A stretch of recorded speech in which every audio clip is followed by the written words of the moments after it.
Olá, irmãos, eu sou Matheus Menezes e eu estou aqui representando o Departamento de Homens da Congregacional Zona Sul. A partir de hoje, todas as quintas-feiras, nós vamos estudar um livro muito precioso escrito pelo Franklin Ferreira, que se chama Servos de Deus. E hoje, mais especificamente, vamos estudar o primeiro capítulo, que trata sobre Policarpo de Esmirna. Mas antes, não se esqueça de se inscrever no canal, dar o like, ativar o sininho das notificações e, por que não, compartilhar nos seus grupos de WhatsApp entre seus amigos, para que esse vídeo chegue para mais pessoas e possamos aprender muito com esses grandes homens. Eu queria falar para vocês 10 pontos sobre o Policarpo. O primeiro é que Policarpo ele viveu de forma contemporânea ao apóstolo João. E a tradição conta que o próprio apóstolo João ordenou Policarpo como um bispo da igreja de Esmirna. O segundo fato curioso é que não temos nenhum registro histórico sobre a vida dele. Tudo que se fala sobre Policarpo, ele já estava avançado de idade já. Em terceiro lugar, sobre algumas cartas que Policarpo enviou. Conta-se também a tradição que ele enviou várias cartas a várias igrejas, mas só temos registro de uma dessas cartas, que é uma carta que ele enviou à igreja de Filipe. Em quarto lugar, falando sobre a pregação de Policarpo, ele prezava muito pela boa conduta da igreja e pela comunhão entre os irmãos. Em quinto lugar, Policarpo ele era um homem que combatia bastante a falsa doutrina. Ele pregava muito a mensagem de Jesus Cristo e ele fazia de tudo para que não tivessem coisas contrárias à pregação do Evangelho.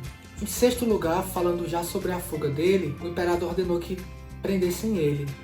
E ele não queria fugir, mas a igreja insistiu muito e ele acabou fugindo para uma das fazendas ali próximo à cidade onde ele morava. Em sétimo lugar, é importante dizer que Policarpo ele parou de se esconder depois de muito fugir, quando ele soube que os irmãos da igreja estavam sendo torturados para que entregassem ele.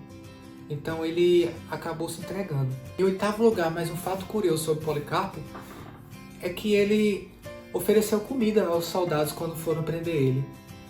E pediu a eles que deixassem ele ficar 2 horas orando a Deus e a sós com Deus. E os soldados permitiram isso. Logo após isso, levaram ele. Em nono lugar, eu acho muito lindo esse tópico sobre ele, que o pré-cônsul, quando estava interrogando Policarpo, ele exigiu que Policarpo negasse a Cristo. E Policarpo falou a seguinte frase a ele: 86 anos tenho o servido e ele não me fez nada de errado. Como então posso blasfemar meu rei que me salvou? Essa frase chama muito minha atenção assim em relação a Policarpo, porque você consegue ver a perseverança dele, né? Um homem que não negou a sua fé em momento nenhum, então, mesmo quando estava ali para ser morto. E, em último lugar, eu queria falar a vocês sobre já a morte dele. Policarpo foi condenado à morte na fogueira, e quando ele estava ali para ser queimado, ele fez mais uma oração. E interessante que ele acabou não sendo morto pela fogueira. Por quê? Porque quando ele estava lá para ser queimado, deu um vento forte e a fogueira e o fogo ficou sendo arrastado para outro lado. Então os soldados tiveram que dar um golpe de espada nele e matar Policarpo.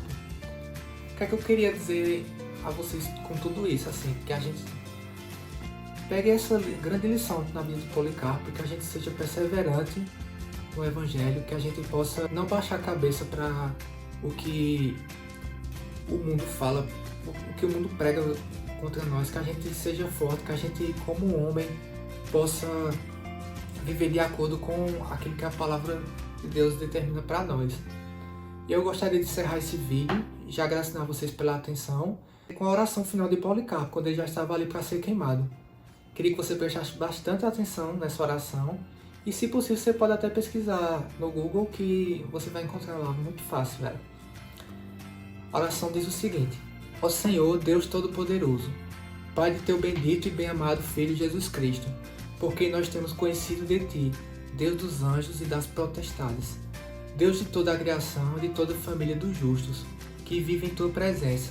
Eu te bendigo por me teres julgado digno de ser contado no número de seus mártires e de participar do cálice de Cristo para a ressurreição da alma e do corpo na vida eterna e na incorruptibilidade do Espírito Santo. Passa eu hoje com ele, se aceito em Tua presença, como sacrifício precioso e agradável. Tu me preparaste para ele, tu me revelaste, guardaste tua promessa. Deus de fidelidade e de verdade, por esta graça e por tudo. Eu te louvo, te bendigo, te glorifico por meio de Jesus Cristo, teu Filho bem-amado, eterno sumo sacerdote nos céus. Por ele que está contigo e com o Espírito Santo. Seja dado toda a glória, agora e pelos séculos vindouros. Amém. Então, meus irmãos, muito obrigado por assistir o vídeo até o final. E Deus abençoe vocês até quinta-feira com mais um vídeo sobre o livro Servos de Deus de Franklin Ferreira.